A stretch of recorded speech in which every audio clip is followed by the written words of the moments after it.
2009년이었죠. 챔피언스리그 결승전. 메시 선수가 메뉴 수비수들 사이를 뚫고 그 헤딩골 넣었던 장면 다들 기억하시죠? 네, 아주 인상적인 골이었죠. 그렇죠. 정말 화려한 골이었는데 사실 그 장면 뒤에는 보이지 않는 훨씬 더 치열한 싸움이 숨어 있었다고 합니다. 맞습니다. 그래서 오늘은 박지원 작가의 책 축구 공간을 창조하라 이 책을 가지고요. 경기장 위에서 벌어지는 그 숨겨진 전쟁, 바로 공간과 구조의 중요성에 대해 한번 깊이 파헤쳐 볼까 합니다. 좋습니다. 아마 오늘 이야기를 듣고 나면 여러분이 축구를 보는 방식이 뭐랄까 완전히 달라질지도 모르겠습니다. 자, 그럼 한번 시작해 볼까요? 네, 보통 축구 중계나 하이라이트는 당연히 공을 따라갈 수밖에 없잖아요. 네, 그렇죠. 시선이 그쪽으로 가죠. 하지만 경기의 어떤 본질, 그 깊은 곳을 들여다보면 사실 선수들이 공간을 어떻게 만들고 또 어떻게 차지하고 때로는 어떻게 파괴하는지 바로 여기에 핵심이 있거든요. 아, 공간의 창조, 점유, 파괴. 네. 오늘 이 자료들을 통해서 깊이 있는 전략 싸움을 한번 같이 들여다보시죠. 좋습니다. 사실 많은 팬분들이 4-3-3 포메이션은 공격적이다, 5-1-4는 수비적이다 이렇게 약간 단순하게 생각하는 경향이 있잖아요. 네, 흔히들 그렇게 분류하죠. 근데 이 책에서는 그 포메이션 숫자 자체에 너무 현혹되지 말라고 딱 경고를 합니다. 중요한 지적입니다. 예를 들어 주신 게 2017년 엘 클라시코였는데 바르셀로나랑 레알 마드리드가 똑같이 4-3-3 포메이션을 썼다는 거예요. 네, 맞아요. 같은 숫자였죠. 근데 경기 내용은 완전히 정반대 양상으로 흘러갔다는 거죠. 결국 중요한 건 그 숫자가 아니라 선수들이 주어진 공간을 어떻게 해석하고 활용하느냐 이거였다는 겁니다. 그렇죠.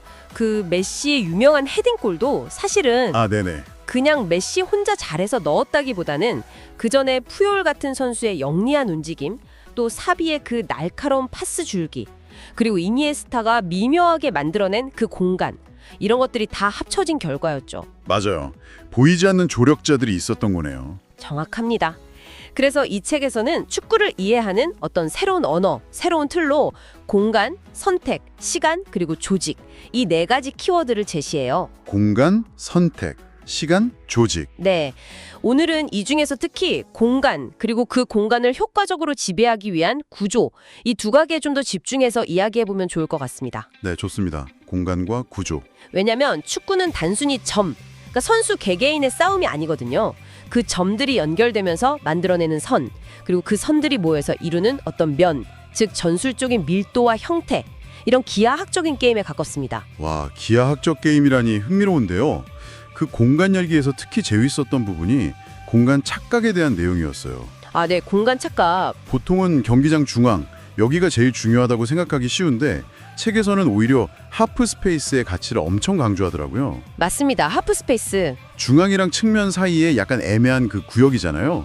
근데 거기가 상대 수비수들한테는 뭐랄까 선택의 딜레마를 안겨주는 아주 치명적인 공간이 될 수 있다는 거죠. 그렇죠. 누구를 막아야 할지, 어디로 움직여야 할지 순간적으로 판단하기 어렵게 만드는 거죠. 네, 바로 이 공간을 정말 귀신같이 활용하는 선수로 토마스 뮬러를 예를 들면서 라움도이터, 즉 공간 해석자라고 부르잖아요. 네, 맞아요. 바로 그 라움도이터라는 개념이 공간 이해의 정수라고 할 수 있습니다.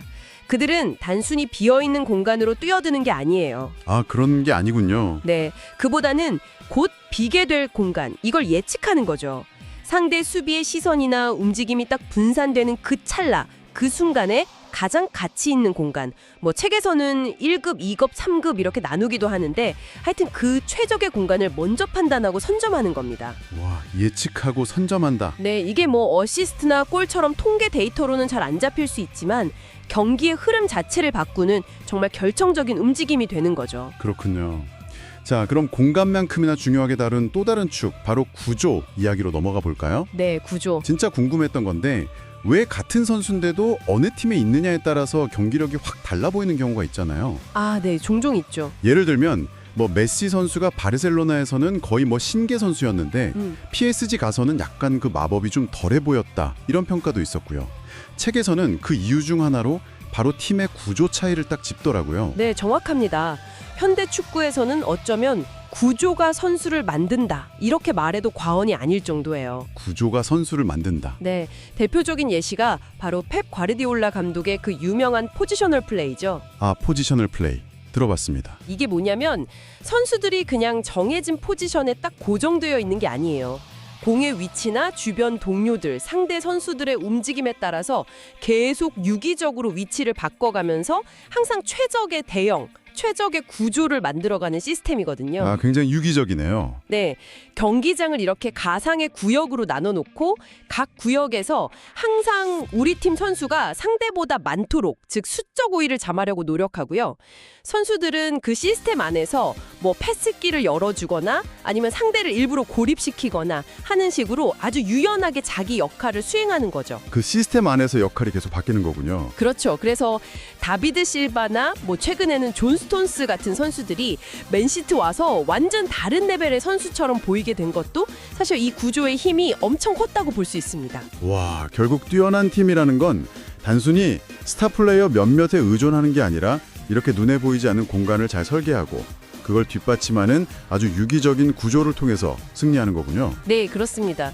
마치 잘 짜인 뭐랄까 체스 게임 같다고 할까요? 네, 비유가 딱 맞네요. 체스 게임. 네, 축구는 그래서 단순히 공을 잘 차는 기술적인 행위를 넘어서서 공간을 잇고 구조를 설계하고 또 타이밍을 조율하는 아주 고도의 지적인 게임이라고 할 수 있습니다. 고도의 지적 게임. 그리고 오늘 저희가 이야기 나눈 이런 공간 해석 능력이나 어떤 시스템적인 사고 방식은 비단 축구 경기를 분석할 때뿐만 아니라 어쩌면 여러분이 일상에서 마주하는 여러 복잡한 문제들, 뭐 업무라든지 다른 상황에서도 적용해 볼 수 있는 그런 유용한 통찰을 제공할 수 있다고 생각합니다. 정말 그렇겠네요.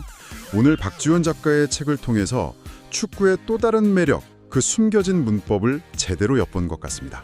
네, 즐거운 분석이었습니다. 다음에 축구 경기 보실 때는요, 그냥 공만 따라다니지 마시고 선수들이 의식적으로든 무의식적으로든 어떻게 공간을 만들고 또 활용하는지, 그리고 팀 전체가 어떤 구조 속에서 움직이는지를 한번 유심히 관찰해 보세요. 아마 이전과는 전혀 다른 새로운 차원의 축구가 눈앞에 펼쳐질 겁니다. 네, 분명히 그럴 겁니다. 자, 그럼 마지막으로 이런 질문을 한번 던져보면서 마무리할까 합니다. 여러분의 삶이나 일터에서 여러분만의 기회를 만들어낼 수 있는 그 합스페이스는 과연 어디에 있을까요? 그리고 그 공간을 어떻게 창조하고 또 어떻게 활용해 보시겠습니까?